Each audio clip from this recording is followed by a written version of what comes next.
Hello, everybody. Hi. Sorry, I am so late. So late. Hi, Ava.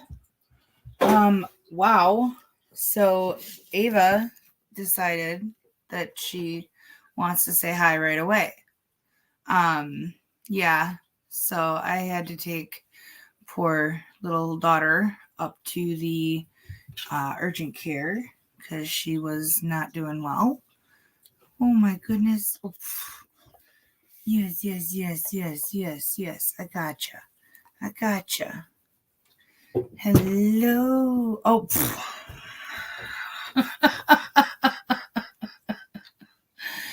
yeah. Yes, I know. I am paying the dog tax early. Yep. Hold up. There we go. Yes. Hi, beautiful. No, I know. It's because she's been home alone all day. We had the funeral home meeting this morning, and we got home, and I had to immediately get Kendra off to practice, and she messaged me from practice, and she's like, Mom, I gotta go up. They have determined that it is some type of like acid reflux related or ulcer related issue, and needs more testing. So she's got tests to do. Okay. Yeah. Well, I gotta get you out of the way so that all of these fine, wonderful people can see the dog, because she's, the star of the show, and you're just the jerk who cut my leg up today. Yeah. He did a flying attack leap at my leg. And yeah, I got bandages. Several of them on my leg now. My pants were wet with how quickly they were drenched in me. Yeah. So he's not my favorite thing in the world right now. He needs more interactive play that I can't give him when I'm not home. And the battery only lasts so long in that Chex and Cherries toy that they absolutely love. They gotta charge it every day, and they get mad when it's not charged. So, and mad. Yeah. I think if I did get those talking pet buttons, I think that would be the only word Billy would ever use. Mad. There we go. All right. Sheesh. I'm going to have to put these in a Ziploc like I did the other ones, because dang, they're hard to get into. You guys cleared that whole handful pile that I gave you, huh? Wow, piggies. Move.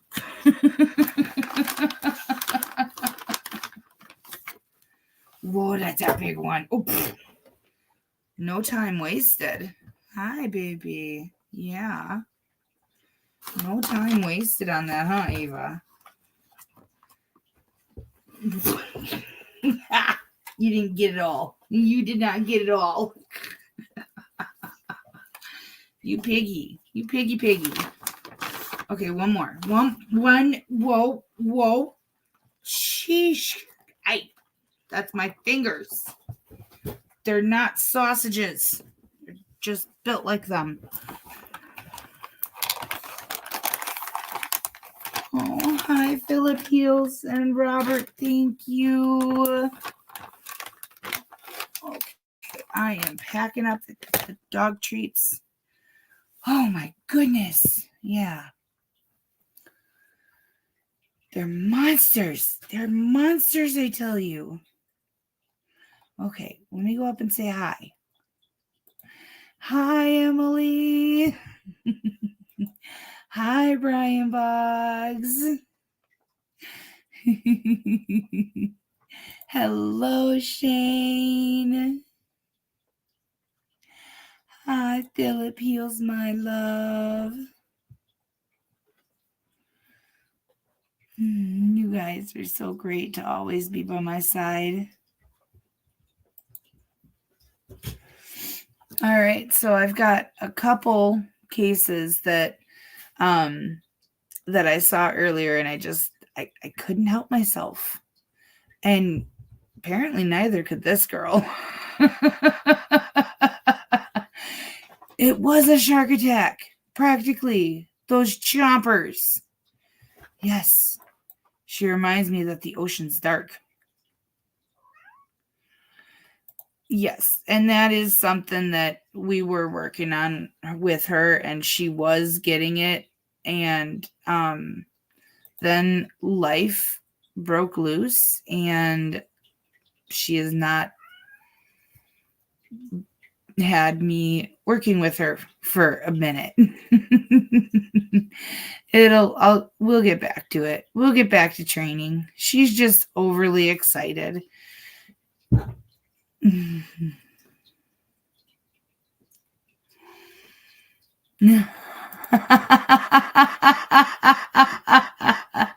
I hear nothing. I hear no clickety clacks.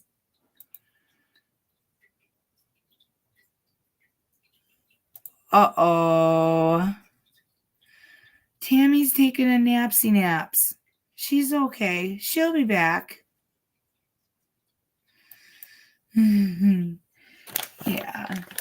She'll wake up and then she'll go, "Oh no, I'm sorry. Why didn't you call?" Well, Tammy, we did. We tried.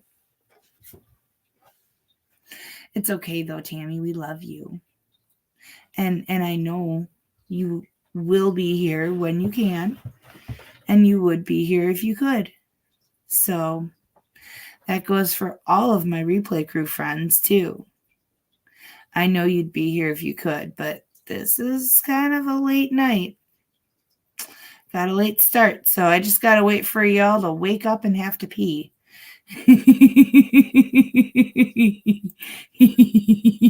That's why it's on the record now. Yep. So Emily is now the court reporter and attendance taker.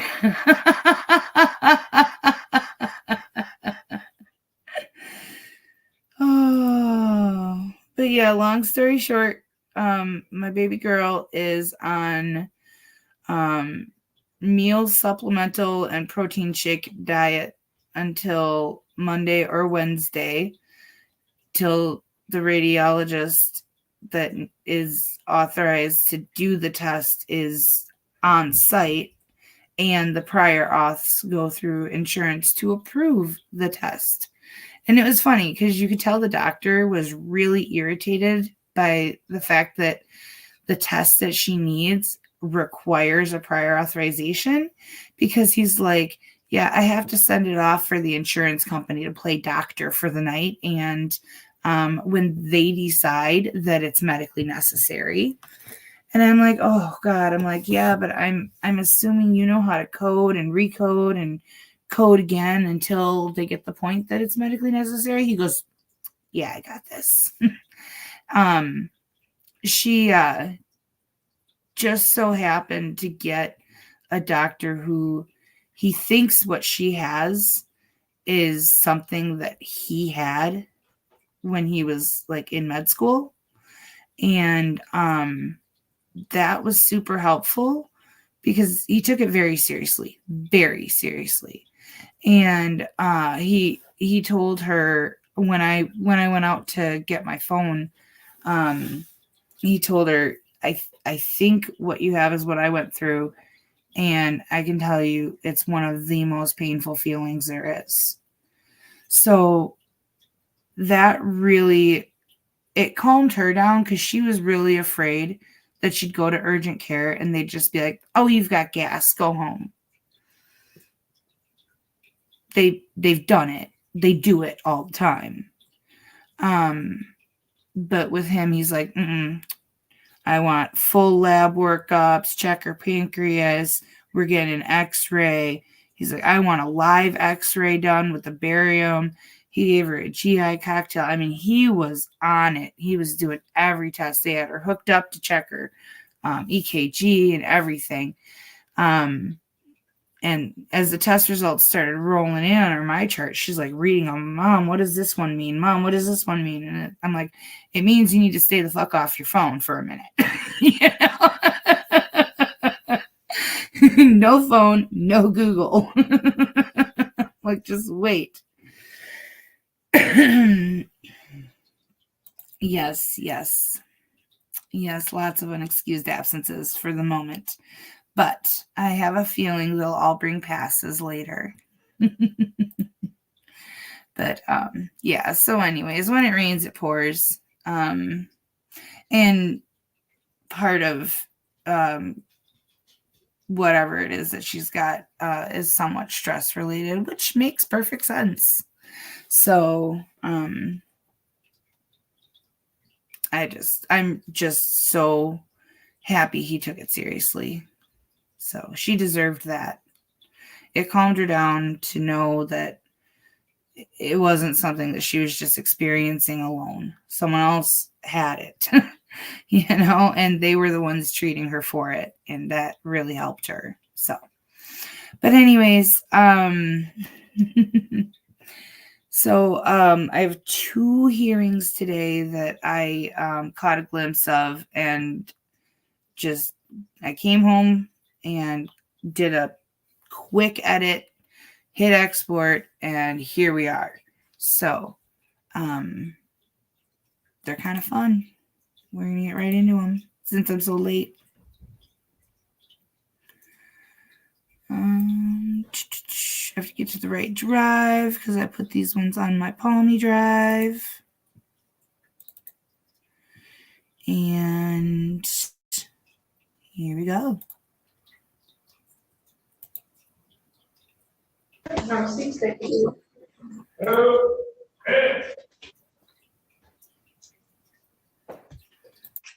Hi, what's your name, please?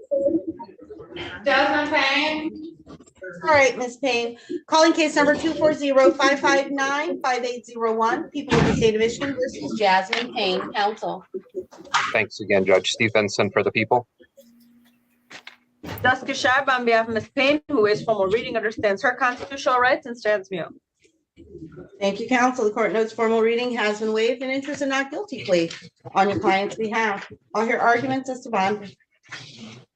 Judge, a little out of the ordinary for how it's being charged. We're going to be asking for $75,000 cash. We're also going to be asking for tether and house arrest. The defendant does have 2 pending matters in 3060. She was actually just arraigned on those, I believe, a couple of days ago. One having to do with an MDOP. One's an ongoing MDOP that's a felony. Another one is a misdemeanor. Now, ironically, Judge, in the misdemeanor case, there was a condition in that of no contact with the complainant or the address. That same complainant and address is the individual and the location of where this alleged incident took place, Judge. There were also failures to appear in both of those cases. She was arraigned on bench warrants, but I'm not going to hold that against the defendant right now, and I'll explain the reason why. So in addition to the 2 cases that she has ongoing over in 36D, one, she's on probation from Macomb for domestic violence. She ended up getting a conviction in February of 23. She got jail time as well as 24 months. And then, Judge, in May of 2023, she ended up spending additional time in jail because she got convicted of an OWI. And then in December of 2023, Judge, she just ended up getting convicted for a misdemeanor police officer R&O. Now, Judge, I think because she had to spend some time in jail on that, I think that may actually explain off some of the capiases over in the 36D, which is probably the reason why the cash bond was converted to a personal bond.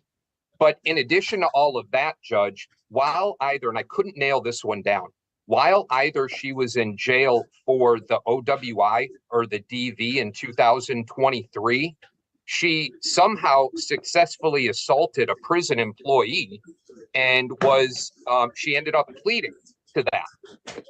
And that plea came in December of 23, and that was actually deferred under HIPAA. So we have the DV where she's on probation for, and then the subsequent convictions, and then the assault on a jail employee. We have the 2 ongoing cases in 36D. And oh yeah, let's get to the allegations in this case, where not only was there a no contact, there's a PPO against her by the complainant. And she takes her car, goes over to that residence, rams her car into the complainant's car, and then tries to run him over. And there are tracks on the sidewalk that actually show what the defendant attempted to do, corroborating the complainant's story. He fortunately wasn't hit. He was able to get out of the way before she struck him with her own vehicle, but hence why she's getting charged with the FA. I went a little bit further in terms of digging too. There are actually 2 other individuals on top of this complainant that have PPOs against this gal, Judge. You don't ever want to have to go in front of Sir Vincent, because he will find every single thing you've got against you, and he'll put it on the record. He's absolutely like the most thorough prosecutor that they have in Michigan, I swear. Ava, lay down, please. My goodness. So this is an escalation. First, we start with an MDOP, and then it's a higher MDOP. We have all of those convictions. Now, allegedly, the defendant is using her car trying to run over this individual. So respectfully, Judge, we're going to be asking for that cash bond that I previously asked for, as well as monitorization. Thank you. 2 questions before we get to defense counsel. One, I saw in the investigator's report that the complainant said he was going to seek a PPO. Do you have information that there was a PPO in place? Yeah, Judge, I have a PPO. Actually, the 3 I ended up pulling off of the CCA, the lean PPO database. And I have that there was a serving date of February 7th. I have an additional oh, wait, hold on for a second. No, I want to get all of these names right. For one individual, there was a PPO, and that was February 7th. Then this particular individual, the day of the incident, I believe it was 2/27. That's when he ended up filing it. That's what it has in the CCH. After, there would not have been a PPO in place when this occurred. Second question is, you stated she was currently on probation, and I'm asking about whether that probation involves this particular complainant, because I want to know if she was under an order to stay away from him. Does the prior DV, because he said they never dated, they were just friends, so does the prior DV involve him? You know what, that was over in Macomb, so all I was able to do was go into the Register of Actions over there and look through the entirety of the Register of Actions to see what was going on. I didn't get the name of the complainant involved in that matter, but Judge, at the very least, we have a condition in one of the ongoing cases that said no contact whatsoever with the complainant or the address over at 36D. Okay, which case was that? I'm curious about that. What was the nature of the charge in that case? That was an MDOP 1,000 to 20,000. That's one of the malicious destruction. Okay, Right. Thank you. That answers my questions. Thank you. Okay, defense. Argument for the defendant, please. Yes, Your Honor, I was unmuting. I apologize. So, Your Honor, I do know that these parties, obviously I don't know what's going on between them, but I do know that they're not good for each other because she says the complete opposite. She says he hit her car. And when I look at the report, I don't see any witnesses, anything. I know the officers observed like the damage to the vehicle, but his front bumper is damaged, which would go with what she's saying, that he hit her car, but then he says, oh, she backed up on it. So I really don't know, Your Honor, what is going on between these parties. She says he hit her and with the car, tried to run her off the road. He says the opposite. So it sounds like he said, she said here. But I do know that it does not help my client that there is some history with these parties and these cases and these PPOs, against her. But I believe that say no contact for these parties. My client understands that. She doesn't want any contact. She was, this incident was at his home. They are for some reason always together. When he alleges he doesn't want to be with her, she doesn't want to be with him, but then yet they are. She's a lifelong resident. Respectfully asking the court to consider a high personal bond, absolutely no contact, and if the court is not inclined to do that without a tether, then we understand. She's looking for a job, so she's not employed, so technically she doesn't have to leave her house for anything if the court is comfortable with a house arrest and personal bond. See, the problem is that she does want contact. She just wants it, with the hood of her car. Thank you. The fact remains that, regardless of who said what, this defendant was under an order to stay away from this complainant. And we wouldn't be having this discussion if she had done that, if she had complied with a court order. And so her behavior tells me she either is not capable of or does not choose to comply with court orders that tell her to stay away from this defendant. And now I've got multiple PPOs causing me concern. And you apparently don't understand that when I'm speaking, you're not supposed to be talking. I didn't have a PPO out for me to tell me to stay away from him. That's clear to me that you didn't have a PPO at that time. That's why I asked the prosecutor's office about that specifically. What is clear to me is that you were under an order because of another pending case for malicious destruction of this complainant's property to stay away from him and his property. And despite that order, you were in proximity to him and his property. Whatever else happened, you broke the court's order to stay away from him and his property. And so apparently the only way to keep this defendant away from this complainant is to keep her incarcerated. And so I'm going to keep talking. Go ahead. I would never go and see this man again. This is done. It feel like after this, when I seriously Ms. Payne, I have to interrupt you, Ms. Payne. Everything you're saying right now can and will be used against you. It's all part of the record. We said this during the interview. The court tried to tell you as well. Please don't interrupt the court. It's important that you listen to the orders, but I need to tell you to exercise your right to remain silent. We have prosecutors on and it's all part of the record. So anything you say right now is going to be harmful to you.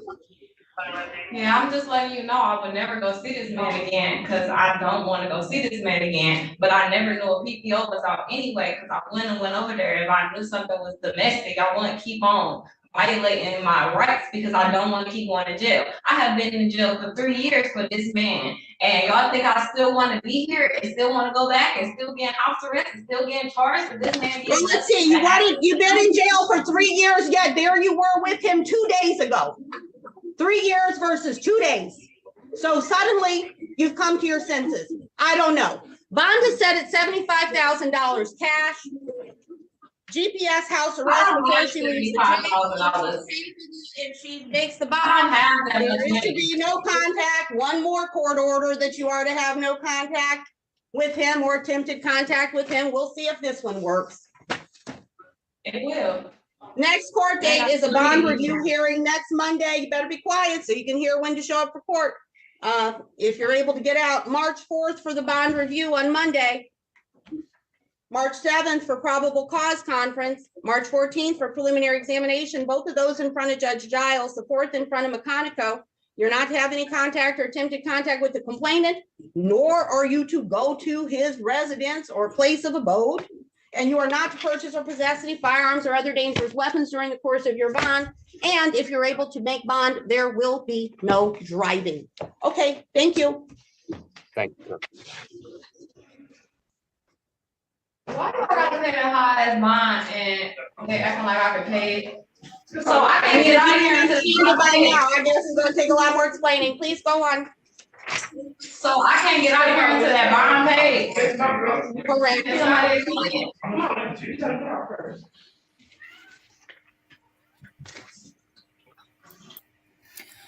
All right, you guys. So it ain't over. The next couple of cases, they were left in just so you could continue to hear her.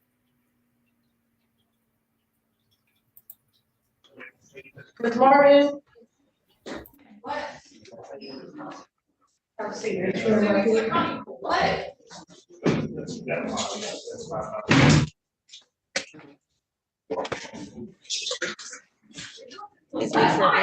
$75,000 cash, not sure. It's a $75,000 cash bond. Your name, ma'am? Good evening, my name is Armia Martin. All right, Ms. Martin, you've got some traffic misdemeanors where you missed your court dates. When you missed your court dates, judge cited those cases, issued warrants and set bonds. I'm gonna set the warrants aside today and give you personal bonds on the tickets. You do have the right to remain silent. You are being recorded. Anything you say could be used against you in the future. You also have the right to have an attorney represent you on the tickets. If you can't afford one will be provided for you on or before your next court date. These are misdemeanors to which the maximum possible penalty is up to 93 days in jail and or a $500 fine. Ticket P1263296 alleges October 20th of 2021 at Manor in Wadsworth, driving while license suspended. Ticket P1282961 alleges November 24th, 2021 at Linden and Hubble, driving while license suspended. Ticket number P1378301 alleges August 9th of 2022, Chandler Park, driving while license suspended. Ticket P1394056 alleges October 30th of 2022 at I-94 and 75, driving while license suspended and no insurance. Ticket number Z8086521 alleges November 24th of 2021 in the area of Linden and Hubble. This is an OWI. Then we've got ticket number 173530543 alleging May 10th, 2017 in the area of Buena Vista and Petoskey, unregistered or untitled vehicle. Again, personal bonds on all of these. Next court date in front of Judge Wagner, March 28th, 2024 for pretrial. Now calling case number 230-598-2501, People of the State of Michigan versus Ariel Martin, counsel. Good afternoon, Lisa Coyle appearing on behalf of the people. Jessica Scheibe on behalf of Ms. Martin, who has formal reading understands her constitutional rights. It's just Thank you, counsel. Court notes formal reading has been waived. Enters a not guilty plea on your client's behalf, and I'll hear arguments as to bond. The people have no objection to a $5,000 personal bond in this matter. Thank you. no objections, Your Honor. Thank you. Bond will be set at $5,000 personal. Next court date is going to be March 8th for probable cause conference, March 15th for preliminary examination. You are not to purchase or possess any illegal substances. Can you hear me, Ms. Martin? I realize there's quite a bit of commotion behind you. The girl yelling, I really can't, I ain't got my glasses on, I really can't. All right, thank you. EDC, we're gonna need to do something about the noise level so Ms. Martin can hear her arraignment. Yes, ma'am.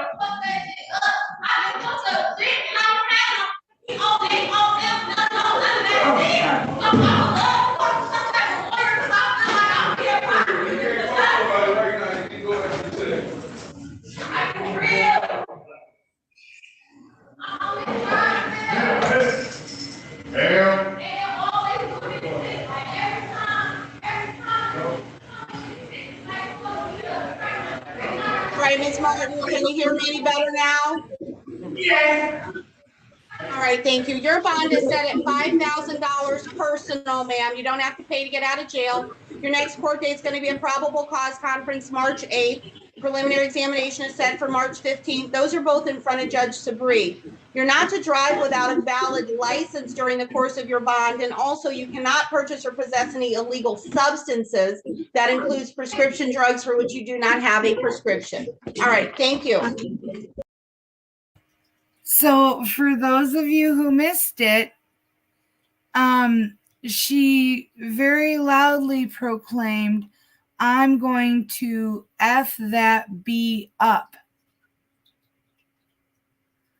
Yeah, talking about the judge. And she's not done. They're trying to rein her in. I'm sure they're trying hard, but she's not done. How would I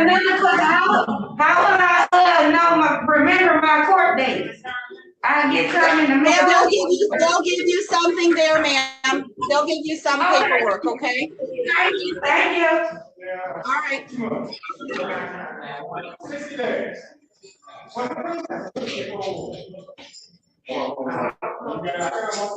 Your Honor, what was those court dates? March 8th and March 15th in front of Judge Sabri. Okay, thank you. Thank you. Ms. Jones.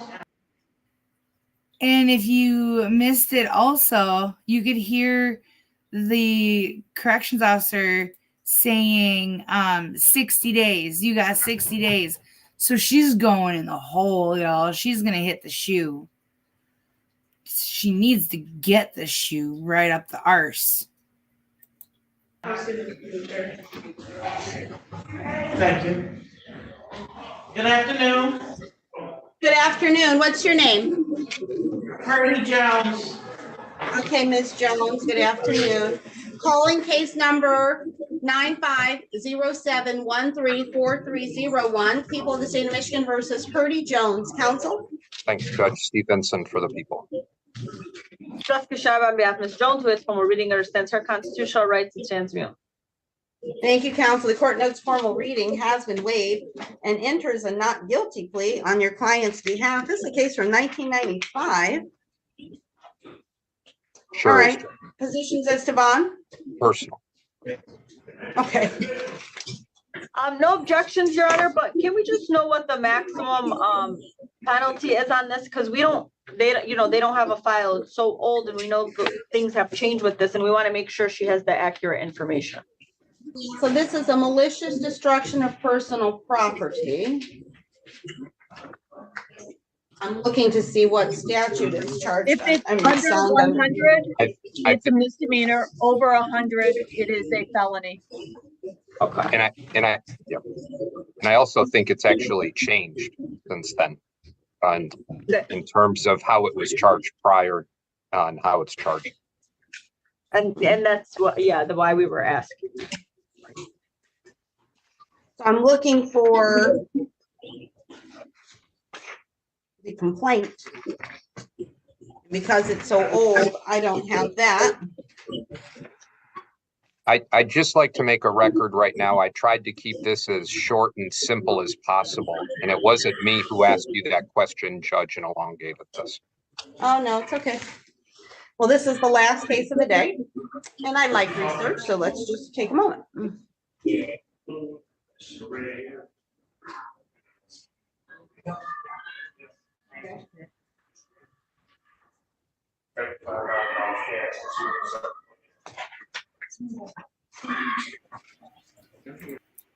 She's still going.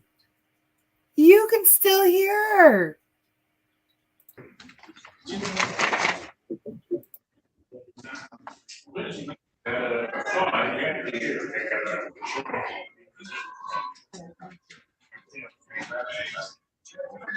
Seven 503. 1 moment. Let's see.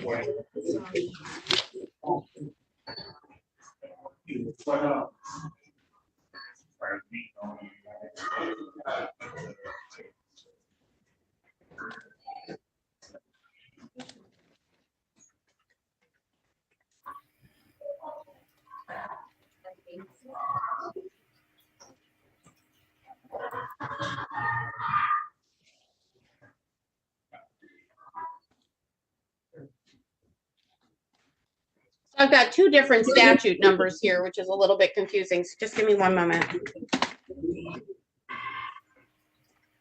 One of them may be a typo. It's like every time you think that it's finally over, she pops up again. But you can hear her getting farther and farther away down the hall, as I'm sure they drag her, because that's the only way they're going to get her anywhere. They've either had to strap her in that wheelchair thing, or they're just outright dragging her ass down the hall.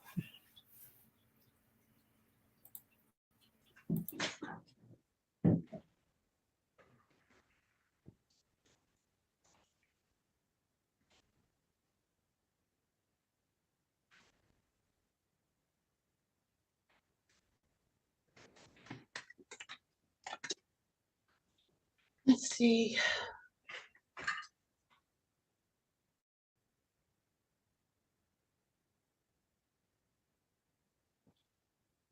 Yeah, that's not right. 37A. There's a possibility it may not even exist based on the research that I ended up doing. So, I mean, it would get converted to something, but at least the way it was captioned.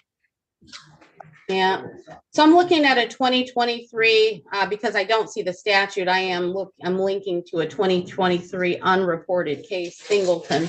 I'll try to go from there. I mean, I think you're right, because there's no link to the statute.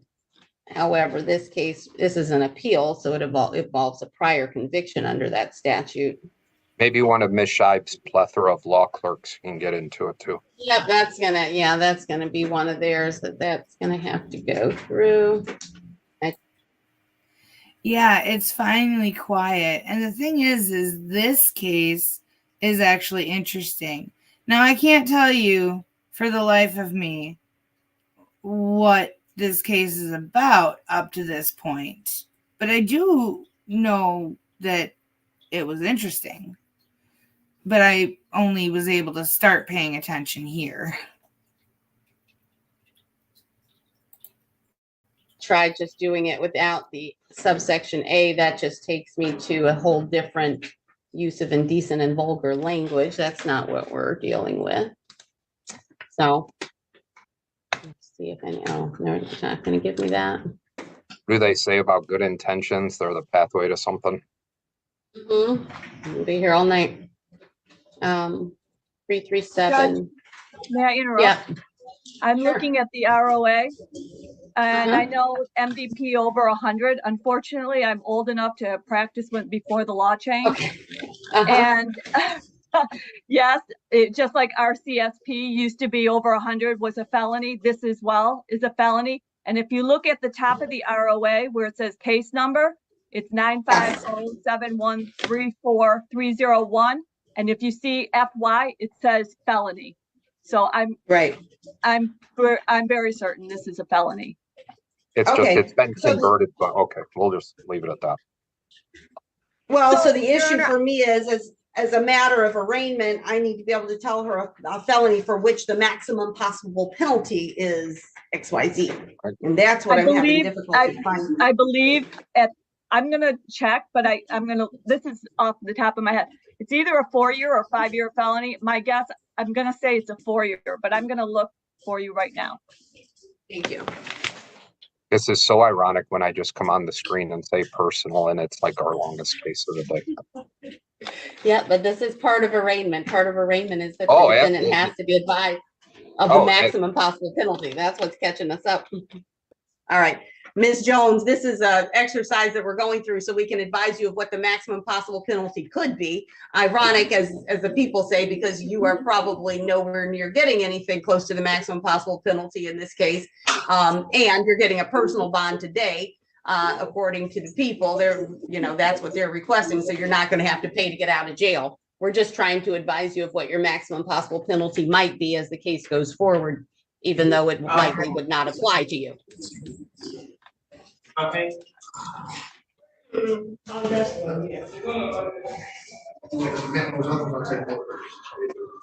Malicious destruction of personal property. Let's just try this. Oh boy, come on.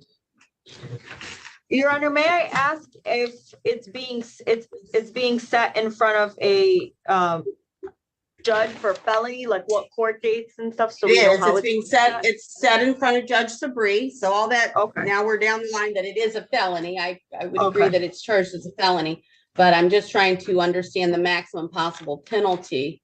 Thank you. Mhm. Okay, here we go. 377A. Following apply. That does not apply. That does not apply. 37A. Well, all right. As charged, let's just see. Nothing in this case, not even an investigator's report? Nothing, Judge. Zero. Zip. When was In the fact, complaint in signed? fact, I looked up the defendant to the criminal. All we have are a pair of 2019 traffic citations. Now, why at that time she wasn't arrested on this was because it wasn't even in the ROA at that time. So, Okay, so it was signed in 1995. yep. Original charge, malicious destruction of personal property over $100. So we're not, I mean, the way that our statutes are, the statute is written now, the problem is it's, you know, we've got $200 or more, but less than 1,000. All of those are over $100. If the amount of destruction is less than $200, so this doesn't make any sense. So the issue is there's a section that speaks to misdemeanors if less than $200, and this is charged as more than $100, but then it goes all the way up. There are so many tiers over $100 that change the maximum possible penalty. And without an investigator's report such that I can even discern what the amount of property destruction is alleged, I have no way of knowing what the maximum possible penalty is. The crime, and I'm looking at case law, that the statute only requires exceeding $100 to be a felony. And that's all that needs to be shown. It doesn't demarcate, and I recall from practicing, it does not require steps like it does now, where it's broken it down to a 93 1 year. And do you, because I can't link to the old statute through, I don't have a way of linking to the old statute, which is what I was trying to do. I'm looking at the history. He was even in 1995 as charged. Right. I believe it was a 4 year. I'm looking at case law. That's what I'm looking at right now, because I couldn't even find the different tiers in the statute, Judge, because this was over 100, and then I was looking just like you said, because now we have the 2 to 1,000, 1,000 to 20, and all of that. So I couldn't even find that. But that doesn't exist before. Right, when I look at the graphical statute, it only takes me back possibly to 2007. Right. Lord. Yes, like I said, I practiced during that period, and I'm also looking at a 1997 case right now, People versus Hamlin, which is a Court of Appeals case, which does talk about that, Your Honor. So it is either a 4 or 5 year. I believe it's a 4 year felony. I know it's a felony for sure, over 100, and it was under 100, over 100 at that time. I'm positive. All right, and I don't have a complaint, so I don't know whether there's any habitualizing happening in order to increase the maximum possible penalty. So, Ms. Jones, this is a matter that you will continue to raise through your defense counsel, I'm sure. But at this time, it is a maximum where it appears that the maximum possible penalty for the charge you are facing could be up to 5 years imprisonment. You know, as a maximum. It also could be 4 years. We're trying to figure it out. And, you know, honestly, there's probably an issue for appeal right here, because I can't, you know, despite my best efforts, figure out how to advise you of the maximum possible penalty of this offense, which you are supposed to be advised of as at arraignment. I'm doing my best, and trying to err on the side of caution and tell you that it looks like it's going to be up to 5 years imprisonment, but it also could be 4. It sounds like, according to folks with experience in the area at the time. Okay, defense counsel, it looks like Klein had her hand raised. Yes, and before that, just for the record, she turned herself in. I know no one's not worried about any of this. It's such an old case, most likely probably gonna just get dismissed, thrown out. It's not even written right. There's no file. But Ms. Jones, did you have a question? I know it's a little confusing what's going on right now, and we explained it to you. We were just trying to get the maximum penalty, but anything you say right now kind of will be used against you. I'm not really worried about that here, but I do have to advise you of that. The court knows you turned yourself in. So do you have a question? No, I can wait. Okay, thank you, Ms. Jones. Also interesting that this was originally set in front of Judge Jones. And then it was changed to Judge Sabri. So adding another wrinkle as to whether we are dealing with this as a misdemeanor or a felony. You know, this is something that needs to be raised,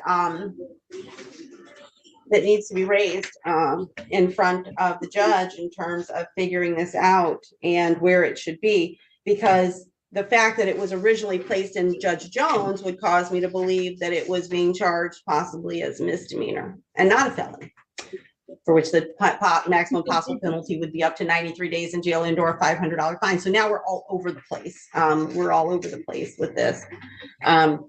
I don't, however, have anything before me stating this would be a grounds to dismiss the case at this time, but it may be grounds later that you can't even properly be arraigned on it because we can't figure out how it's charged. We don't have an investigator's report. We don't have anything to help us out here because of the age of the case.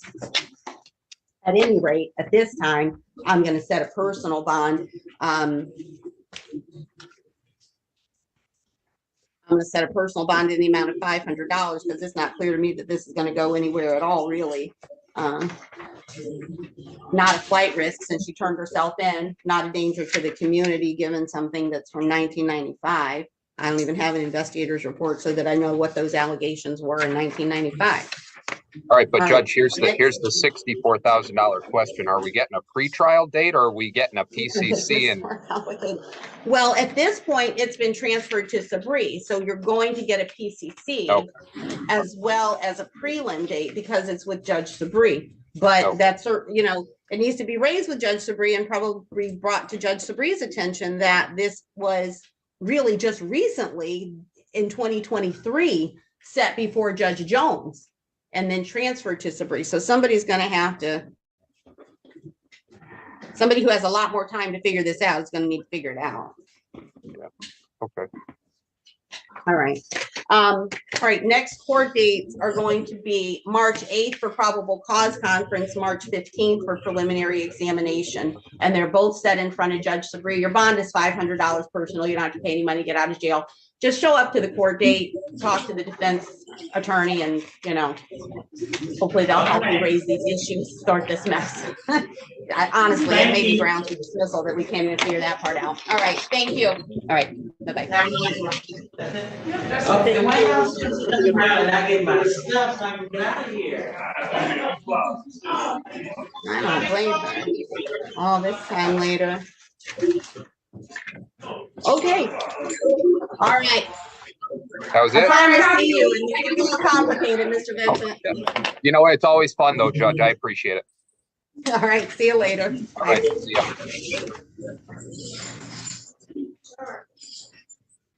Have a good night. You too. Have a good night. Oh, she will. She will. I brought her back in. That was where I went the last time that I went off camera. And then while I was out there, my eldest brother, Ava, I heard that toot. I just had you outside, piggy pig. She's gonna stink up my whole room now. My eldest brother called me while I was outside to tell me that he was going through all of his messages and stuff, and his wife checked her messages, and they actually have a voicemail of mom.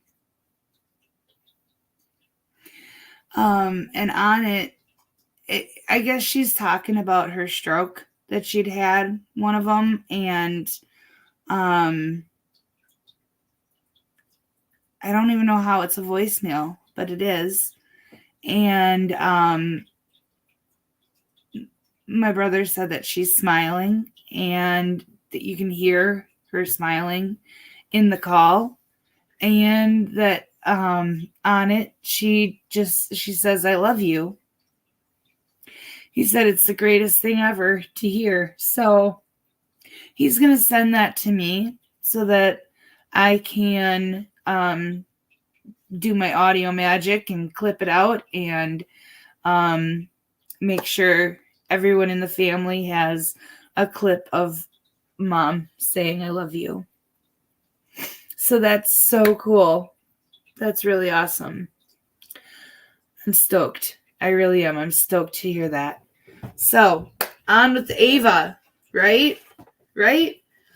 She's back from her potty break. That's what all that ruckus was earlier. She was going nuts. She had to go potty. And she was going crazy about it. So, I took her out. I hooked her up. I came back in to really quick stream for a minute. And then, had to go back out and get her. Oh, mud. I'm transferring these to a Ziploc bag because they're hard to open, these things. Wait. You got, wait. I gotta adjust the camera so everybody can see your beautiful face. Whoa. Soft. You're a good girl. Wait. Yeah. No. You got to show everybody your pretty Ava face. Yeah, your pretty Ava face. There you go. Good girl. Gentle. Wait. There you go. Good girl. Wait. You got to wait. Be gentle. There's a good girl. See, she does know it. She just gets overly excited when she hasn't had treats all day long. Because God forbid Mama have stuff to do. Yeah. There's a good girl. That's a good girl. You're a good girl. So. Yes. Now everybody gets their Ava baby. Everybody gets their Ava baby. Their floppy-eared love pup. You're a good girl. Who's a good girl? Yes. Billy's over there laying on my phone, just staring. Oh, just staring. Oh, you should see that glare. Hi, Billy. You give him that glare. You look like the crankiest thing ever. Yeah, you are. You're a grumpy old man. You're not even old. I cannot imagine what you're going to be like when you get senile.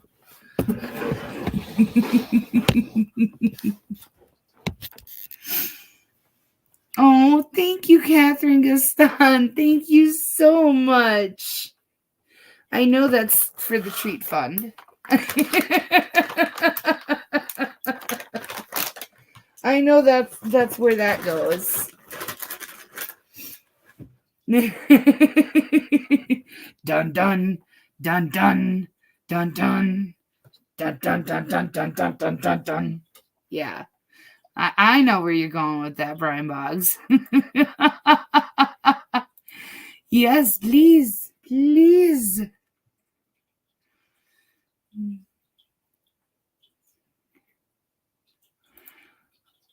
he's a cranky old bastard because he's not getting outside to get any nookie and it's springtime. That's, I mean, that's the long and short of it. He's grumpy because, you know, I guess him humping the blanket just isn't thrilling enough anymore. And even though he's neutered, he still thinks that he should get to go outside and do that.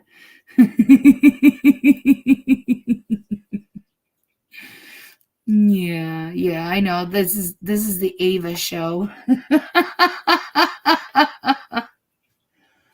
Ooh. Did Earl come up on your side? Is Earl on your side? Oof. You are one cranky old man tonight. Hi, baby. Oof.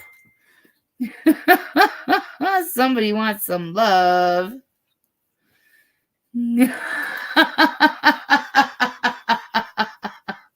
That's the truth. I don't know how else to put it. That's the truth. It's springtime and it's Billy. What can I say? He takes after his mama.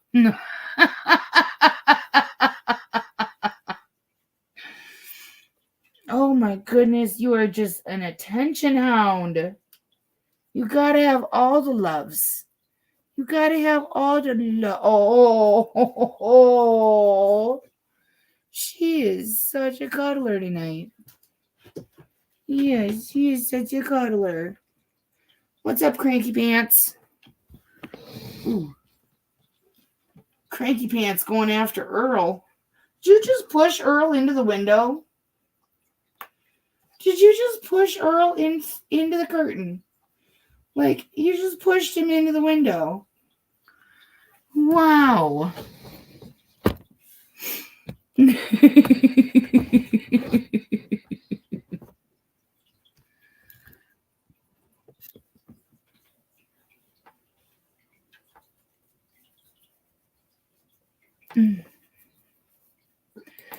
Yeah. Keep my baby girl. And she knows it. Yes, she knows it. Oh, no.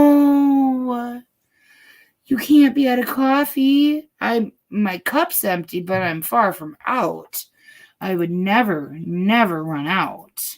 That would just be tragic. All right, I got one more good case, but put your ick pants on because you're gonna need them.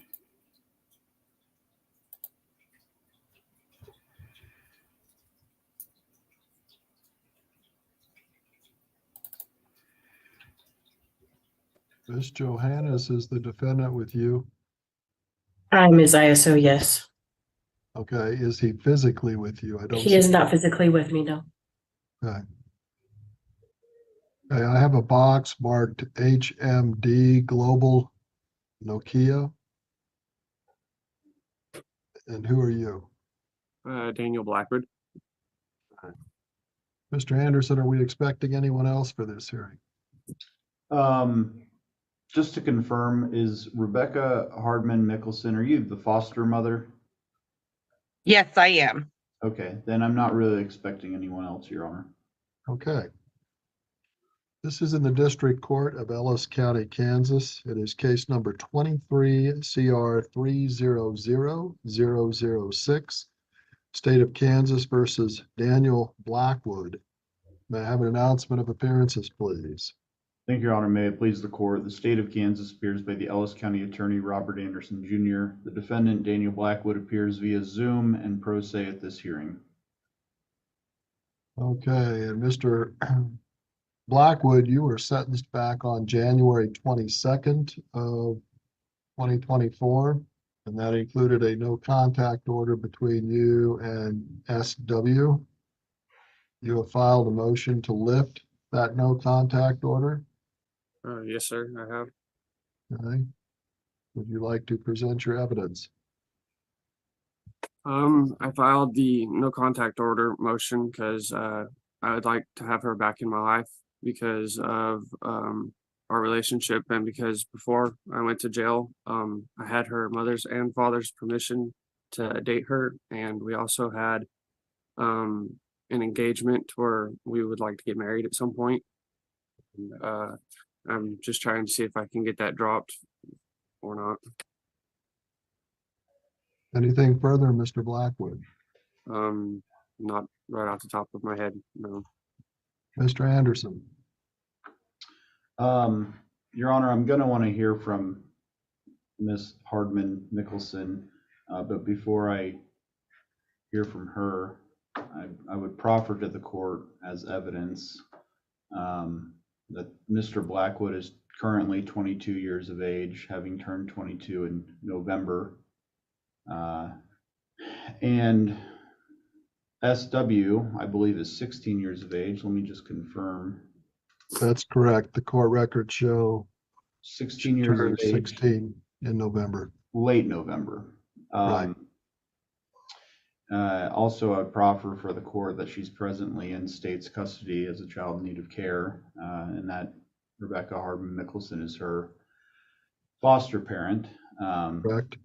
So with that, before I make any argument, I'd really just like to hear from Ms. Hardman Mickelson. I can sure examine her if the court would like, or if more informally, we'd just like to ask Ms. Hardman Mickelson what her stance would be as the foster parent. I'd be agreeable with that as well. Ms. Hardman Mickelson. Yes. You are the current foster mother of SW. Yes, I am. Okay, and you understand the defendants filed a motion to lift the no contact order. Yes. Your position? I'm against that. The child came to live with me in October with a 2.1 GPA, struggling with emotional distress, security. She's now a 3.7 GPA, doing well, thriving, looking at colleges already. I would like to see her continue on that path. Mr. Anderson, do you want to hear from anyone else? I do not, Your Honor. I didn't know what to expect for sure from Ms. Hardman Mickelson. I anticipated that's what I would hear, and so I have no additional evidence, just argument. Argument, Mr. Blackwood.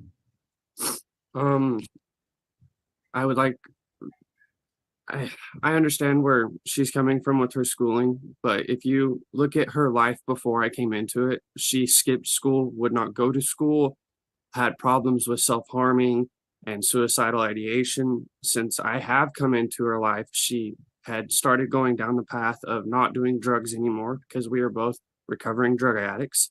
She started going to school more often than skipping and going to Salina to sell drugs and other things like that. And I just want the best for her. Mr. Anderson. Mr. Blackwood doesn't want what's best for SW. He wants a sexual relationship with a 16-year-old girl as a 22-year-old man. She's in state's custody. She is a child. And while she is the age of consent, she's not the age of majority. She's clearly doing better under her current circumstances than she was prior to going into foster care. While I cannot predict the future, if the no contact order is lifted and Mr. Blackwood is allowed to continue on a romantic or sexual relationship with SW, even if she's interested in that at this time, I think the likelihood of her following a path of success is not good. I think that there's risks of obviously pregnancy. There'd be risks of dropping out of high school. There'd be risks of the two of them running away together with these supposed plans of wanting to get married. I think it's incredibly dangerous to even consider lifting no contact order. Okay. Yeah, she is 16 and he's 22. Now, if she were 30 and he were 36, it'd be a whole different conversation. The point is she's 16. She's still in high school. Basically, dude, you trauma bonded with a child over your drug addictions. You're not her knight in shining armor having a relationship with her and, you know, wifing her up at 16 is not going to give her any chance of success. You need to grow up, man up, stay sober. Good job. But leave the children alone. Mr. Blackwood, while the court understands your feelings, the victim of your crimes just turned 16 years of age. She's still a young girl finding her way in life, and it's not in her best interest to have a relationship with you at this time. So your probation order of no contact with SW will continue. You'll have no contact with her in any way, shape, or form, directly or indirectly. No electronic communication, no communication through third person. Yes, Okay? sir. You'll have absolutely no contact with SW. Yes, sir. Okay? It's not in her best interest. Mr. Anderson, will you do a short journal entry from today? Yes, Your Honor. Yes, please lift the no contact order because she just turned 16, the age of consent, so that I, a 22-year-old man, can have a relationship with her. The age of consent, it doesn't mean she's ready, dude. You can't even wait till she's 18. Like, I get love and feelings, but you know what? This ain't one of those times where your feelings mean shit. No. Anything further for the record, Mr. Blackwood? The only thing for the record that I'd like to say is I understand that my age is a little bit older than her, but Gross. I'm not interested in the sex or anything like that. And if you had dropped this, I want her to graduate because I know what her dreams are. She wants to become a welder. She's got, from what I understood before I went to jail, she had picked a college out in Goodland and she wanted to get married. Mr. Blackwood, this is just further argument. I asked you if you had anything else, if you needed the court to make any other findings. What do you mean by that, sir? Exactly. Okay, well, you're representing yourself. This is a recorded hearing. This is a hearing on the record, and I was asking if you needed any other findings for the court to make on the record. No, sir. Okay, Mr. Anderson, any further findings you need the court to make? No, Your Honor. Thank you. Okay, thank you all.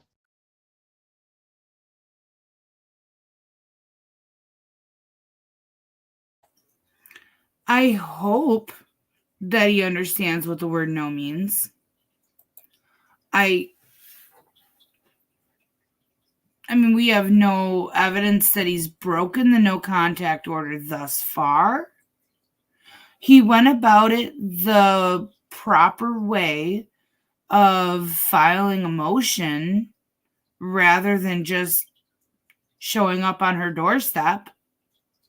So that gives me hope that he's going to comply with the court's order.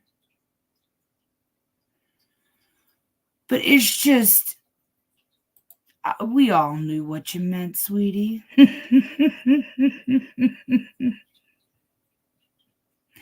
We all knew.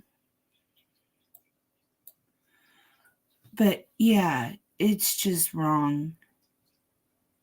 I remember being 16, and unfortunately, I fell victim to people like him because I was 16 and impressionable. Thankfully, her foster mom isn't having it. And neither's the judge. I didn't think Judge Dries would. Not for a minute. But he had to play it out. He had to, let both sides have their say and then, then make his decision. But I'm pretty darn sure he knew from the moment he read that motion that he wasn't going to let that one pass. Oh, that is so sweet. Well, I hope Robert has a wonderful night. And I am glad you're back. You were late, Jenny Green, but so was I.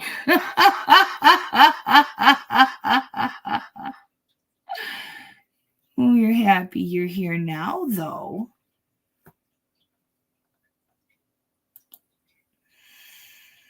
But yeah, so those are the two cases that I had for you tonight. I'm sorry I'd have had more done, but, you know, had to worry about my daughter, and I'm just teasing.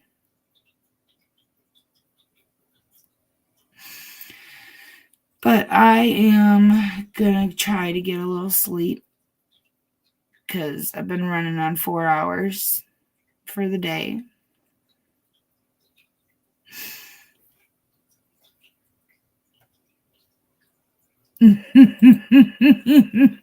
Yeah. Yep, pretty soon I'm going to have Emily assigning homework. She already does attendance or roll call. She takes record. She has to, so she's doing the court reporter thing. And then what are those people called who have to call? Oh heck, she's my assistant.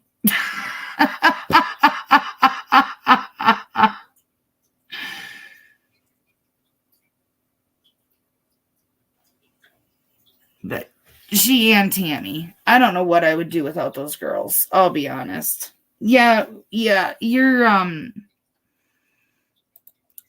kinda. What is that when you stay in a hotel room and you ask them for a call in the morning? I can never remember that. I don't know. I don't stay in motels, so.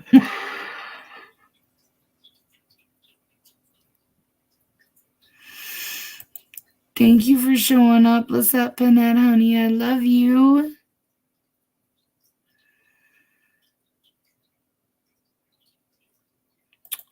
Aww. Catherine Gaston, that is so sweet. So we have a new member, and their name is Witchy Mama. Thank you for letting me know. Hi, Witchy Mama. Welcome. That is so cool. Yes, they are, Philip. I would honestly probably be in the fetal position in the corner with a notepad if it was not for those two lovely ladies. And now I have Shane, too. A wake-up call is good enough. Yeah. And so is drunk dial and cold shower. Yeah. It all fits. No. It all tracks with this channel. Oh, I love you guys. I seriously do. Thank you for making me smile tonight and for being here for me.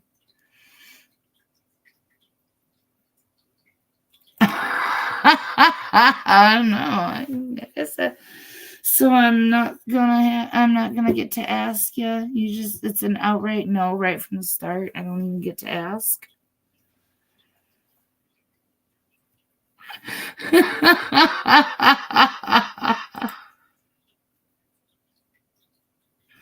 Emily's like, oh, well, if it's for you, I suppose. No.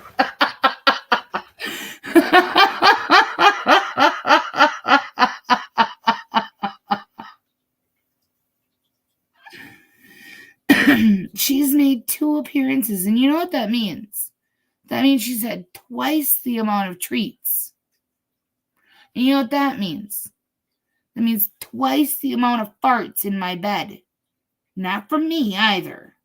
Don't even go there.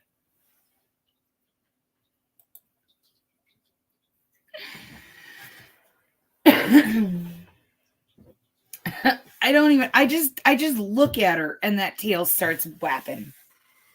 That tail starts whap, whap, whap in the bed. If I look away, does it stop? Yeah, it does. Can you see the tail from over there? I don't think you can. They can't see that tail. They can't see the tail going thump, thump, thump, thump, thump. They can barely see you from there. I think you need to come here. I think you need to come here. Hi. Hi. They just knew that I needed a hug. They knew I needed a hug. Can I have an Eva hug? Can I have an Eva hug? Huh? Can I? Oh my gosh, you guys. At the funeral home today, we walked in, me and Kendra walked in, and the first thing we saw was this absolutely beautiful black lab with a red vest on, and it's a therapy dog, Izzy. They had a dog greet us. It was the greatest thing ever. I really needed Izzy right then. And Izzy was so sweet. She was just such a cuddler and just a love. It was so necessary. And every time a family member walked in, Izzy was right there to greet them, say hello. Yeah.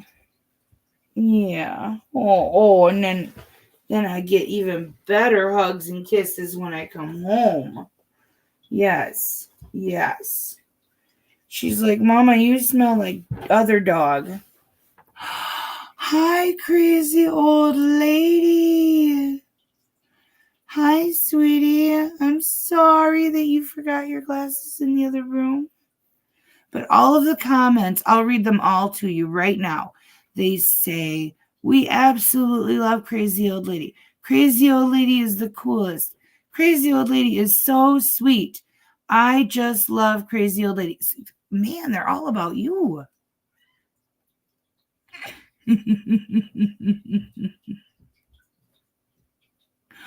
Aww.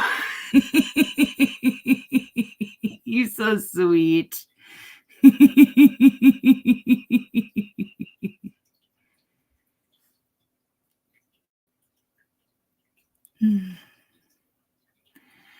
Good night, Nana Laura. We all love you. Yes, and have a wonderful time with your grandsons.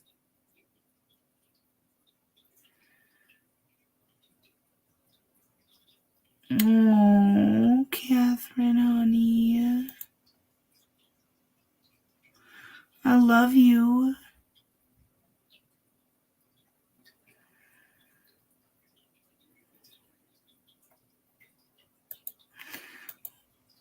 Yeah, Izzy was a good baby. Yeah. Izzy is what I named. So, there was a box that had gotten shipped, and there was a little lizard in it. And it was not from around here for sure. And it was apparently it was a lizard that you could get for, like $5 at any pet shop. But the amount of equipment it needed would have run you, $400 or $500 for startup to get all the proper lizard rearing equipment. And I knew I couldn't afford to take care of it. So I kind of set up this rescue chain with a girl that I knew was super into different animals, like the not typical cat dog combo, she raises spiders, and she often talked to snakes and things like that. So I reached out to her. She ended up having a friend in Madison that raised this specific type of lizard. And so I got it this little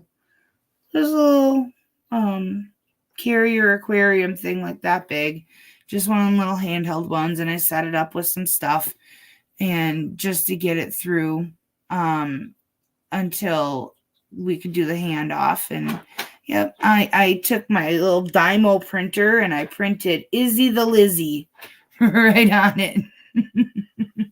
So when I delivered it to the girl I think we met in the Dells. She was from Baraboo though. But we kind of met at an in-between place and did the handoff, and then she got it to her friend in Madison, and Izzy is having the best life. I got a couple of pictures after, and Izzy's color was just gorgeous gold and bright blue, and it was so pretty. But yeah, Izzy the Lizzie.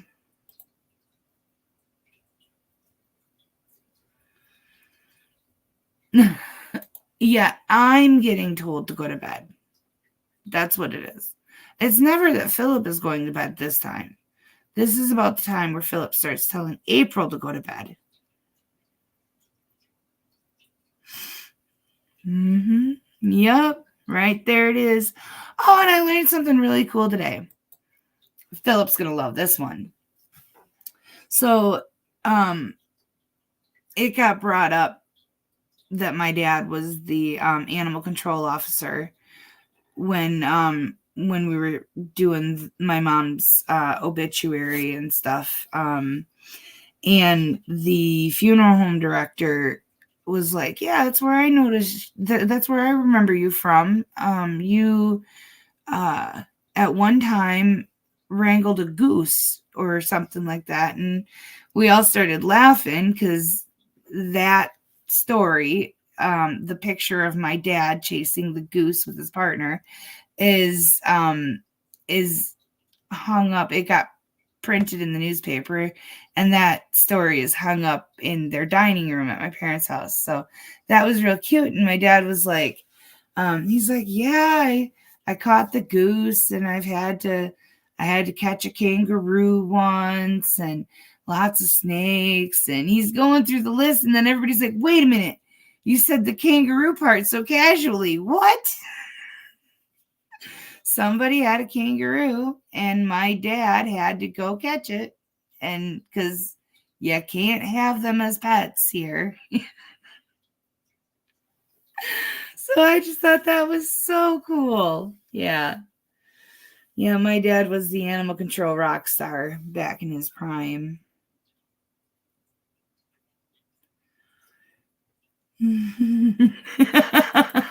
Couldn't be. Then who? No.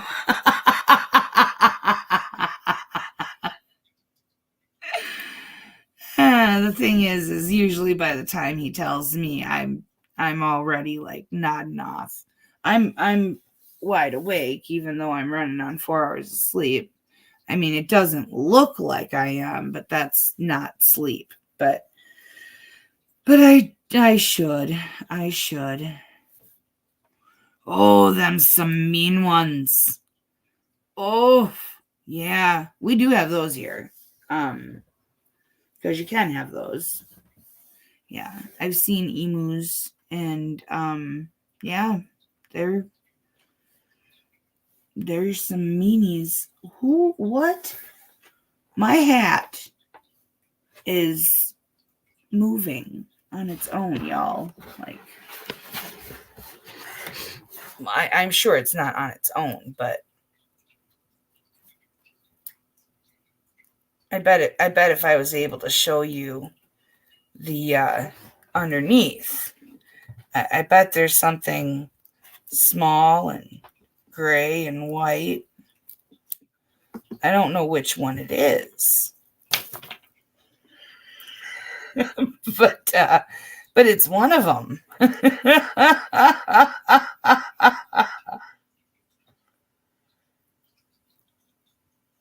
Are you done now? Whichever one you are.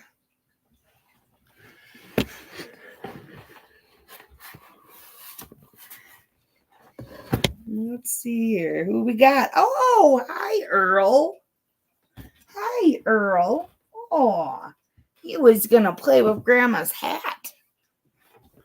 He was playing with Grandma's hat. Oh, would you look at that? Here we go. I'm going to wrangle me a kangaroo.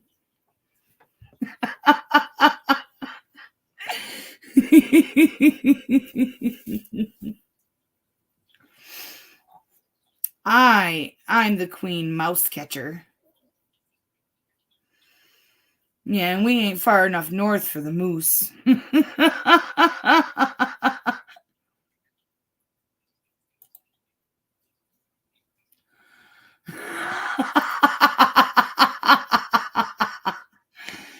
I'll even take a small cowboy.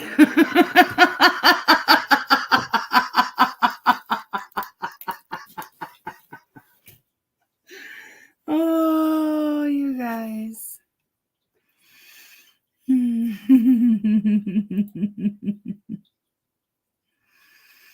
All right, y'all. Thank you again for coming out and making me smile. I need you. Every day I need you all. It's like yeah. Truth hurts, Philip.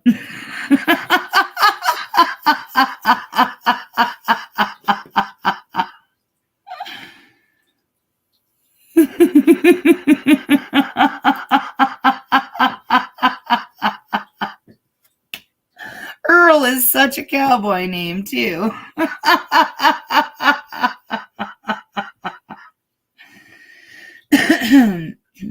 Aww, thank you.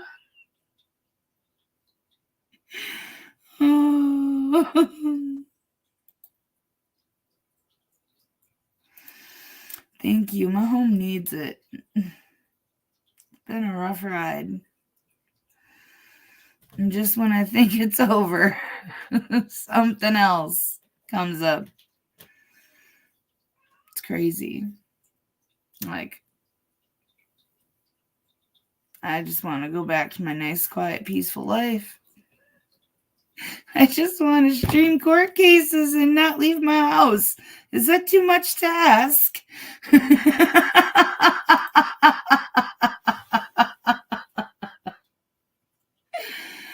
All right, you guys.